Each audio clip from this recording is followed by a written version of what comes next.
बस इस बार ईद आराम से निकल जाए। अस्सलाम वालेकुम मेरे अमीर शोहर।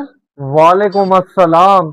ये अमीर वाला इंट्रोडक्शन डेंजर लग रहा है। मुझे जल्दी से फौरन से पहले ईद खर्ची चाहिए। बेगम, पिछली बार दी तो थी। वो एडवांस थी। एडवांस? ये सैलरी है क्या? आप कान खोल कर ना मेरी बात भी सुन लें। मेहंदी, ड्रेस, सैंडल सब महंगा है। मेरा सुकून सस्ता है बस। वाओ, ये ड्रेस अच्छी है ना?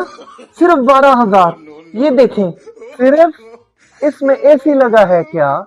जानू, ये वाली देखें ना, सिर्फ 18,000। 18,000? ये ड्रेस है या बाइक की इंस्टॉलमेंट? ये लो मेरी तरफ से ईद खर्ची। 1,000? अरे, इतने कम पैसों में तो मैं ऑनलाइन कार्ड भी ओपन नहीं करती। हाँ तो कार्ड बंद रखो। अच्छा, ठीक है। फिर इस ईद पर बिरयानी भी सिंपल दाल वाली होगी। अरे नहीं नहीं, ये लो एटीएम कार्ड। देखा, इनकी जेब से पैसे निकालने का यही तरीका है। शादी के बाद आदमी हस्बैंड कम, एटीएम ज्यादा लगता है।